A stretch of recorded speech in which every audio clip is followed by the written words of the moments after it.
The House is now closing in on Joe Biden's foreign bank records, and this is something we've been looking forward to for some time. We know that various people involved in the crime family and their schemes, including executives from Burisma, have said in various reports, including the FD 1023, that the structure of the criminality was so layered with LLCs, different corporations, different bank accounts, different countries, that it would take accountants 10 years to piece the whole thing together. But James Comer on Oversight Committee says that they are starting to make some progress. And Ted Cruz and others like Andy Biggs are saying, where will this lead? Maybe to impeachment. Of course, we'll listen to Joe Brezinski complain about it. But first, here's Comer talking about this and what they are uncovering as a result of their investigation.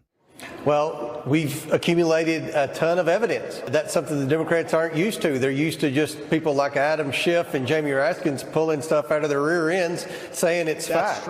But we're trying to do it the right way, Sean. We're providing evidence. And you can't lie on bank records. And luckily, the IRS whistleblowers today verified what I've been saying for months. We found out on the House Oversight Committee in 5 months what the DOJ has supposedly been investigating for over 5 years. We found that the Bidens have taken millions and millions of dollars from our adversaries, and we don't know why they received the money. No one can explain one simple thing the Bidens did to receive those payments. Now, that's just to the president's son from 3 countries. There are many more countries where we're just now getting the bank records in, Sean. We just now got bank records in pertaining to Ukraine that we're pouring over. We're fixing to announce more wires from more countries. And you also have the president's brother. I mean, this is millions and millions of dollars that they never paid taxes on, and they can't account for a single penny of what they did to receive the money. All roads lead to Joe Biden, and still the president won't even admit that his family received this money. Because everybody just covers up for him and they get away with it. The media is not even covering this story at all. But fortunately, they're still digging in, and it's a lot of money. That's another violation. Both the president's son and his brother have definitely committed the Foreign Agents Registration Act violation. That's charged, a felony. Congressman? Well, that's a great question. And the IRS whistleblowers thought they should be charged too. This investigation by the IRS has been obstructed from the start, and they confirmed what I've been complaining on your show for months, Sean, that the Biden lawyers, the DOJ, the FBI, they're doing everything they can to intimidate witnesses, to obstruct our investigation. Just this week when we had the transcribed interview with the retired FBI agent who confirmed what the whistleblower said, right before he came in to do the transcribed interview, he got a letter from the FBI telling him not to cooperate with the Oversight Committee. I mean, there is example after example of the government stepping in, covering up all of the corruption that the Biden family's committed. All right.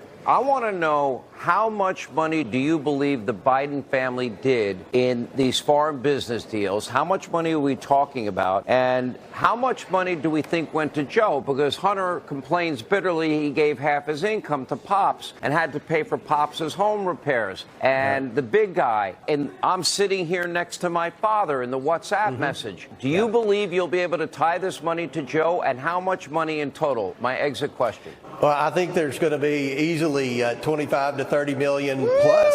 And a big development happened today that I don't think anyone's picked up yet. I asked the question, the very last question I asked when I had time yielded to me by Representative Burleson in Missouri was, would you be willing to hand over the paperwork with respect to foreign transactions? Because it's been almost impossible for my committee to subpoena bank records from foreign countries. The IRS has that, and they're willing to turn that over to the Ways and Means Committee, who will then hand it over to us. That's a big deal, Sean, because we suspect that the Bidens had offshore bank accounts.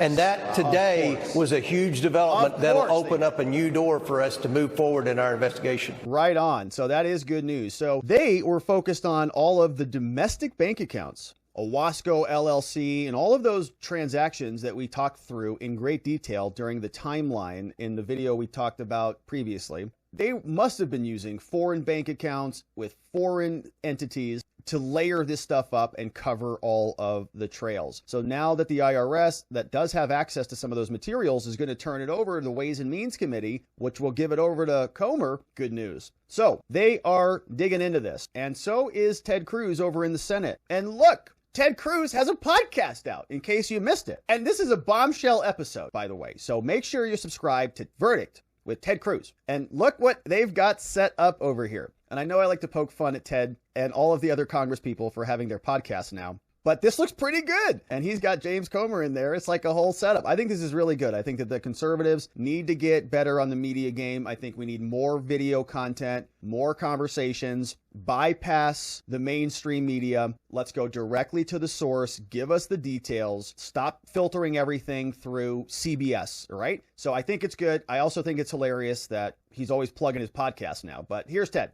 Wow. What an incredible podcast we had yesterday. No doubt, Ted. We're in the middle of our two-part series, an interview with James Comer, congressman from the great state of Kentucky, chairman of the House Oversight Committee. Yesterday, we did a deep dive into all of the evidence of the Biden crime family, of the corruption by Hunter Biden, by Joe Biden, the incredible evidence, sadly, of a president of the United States that appears is receiving, he and his family are receiving millions of dollars from enemies of America. If you're confused and you don't understand what is happening, and it's easy to be confused because most of the corporate media won't cover it, and to the extent they cover it, you get a minute or two or three. They won't cover it. I would say two things. Number one, go back and watch yesterday's part one. You want to understand what really occurred, a deep dive at much greater length than you'll get anywhere else. And then today is part two. Today is the culmination. It explains what really is happening. And listen, this two-part series, it's designed for you to watch now, but it's also designed for you to be able to watch next week, 2 weeks from now, 3 weeks from now, a month from now, because this gives you the information. If you want to know what are the facts, what's the evidence, don't give me partisan bloviating, don't give me talking points,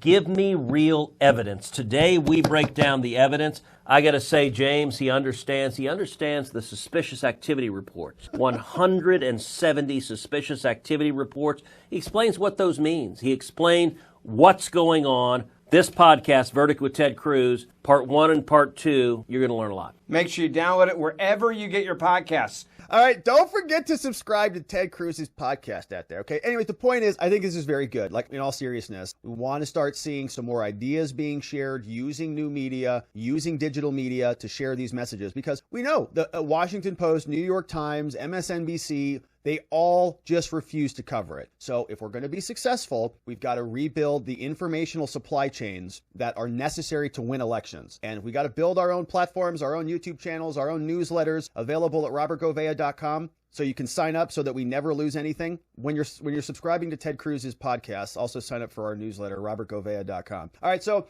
you see here, we've got more reaction. Joe Brezinski, who's married to Mika, they were complaining about the Republicans on MSNBC. They were saying that they are the ones who are in bed with the Chinese, not Hunter. For that, it was, to lie about a document. At the time, they were talking about, I guess, impeaching Ray or whatever. Again, it's one thing after another after another. Durham supposedly is going to show this conspiracy between the FBI and Hillary Clinton. He makes a fool of himself. You have Comer time and time again, like talking about informants who end up being like Chinese agents or foreign. Like Hunter. I don't know exactly what they are, but they're doing the business of the Chinese Communist Party illegally. They're funneling Iranian oil, smuggling it illegally to the communist Chinese. They're illegal arms dealers. You go down the list. And then you've got these other people who are supposedly these IRS informants who basically get up there and go, yeah, it was actually Donald Trump. What is he talking about? Who are basically IRS informants? We read through the bios of Gary Shapley.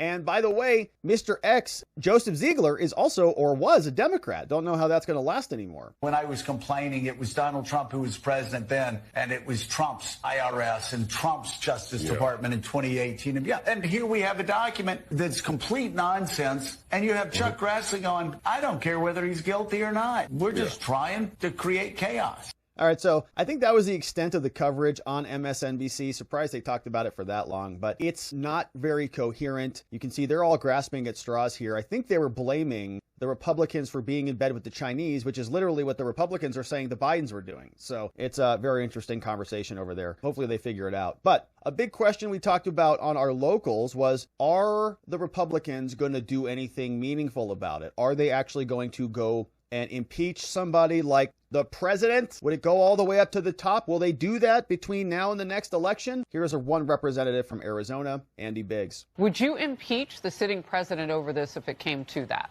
Well, probably yes, where it sits today, and I'll tell you why. There are at least 7 or 8 additional indicia that Joe Biden was involved in Hunter Biden's business, and this provides the quid pro quo. There are tapes purportedly out there. There's 17 of them, which, by the way, is a number that the FBI had redacted originally when I saw the document. But the point is, you have a series of different witnesses, whether it's Rob Walker, where it's the AUSA, or whether it's the Ziegler and the other whistleblower, Shafley, who basically said they believed it was Joe Biden that was involved here. And that leads us to move to an impeachment inquiry. And that's really where the first step is. So you flush it out a little bit more. Impeachment inquiry. Will they do it? Who knows? We'll, of course, follow along to see where it leads.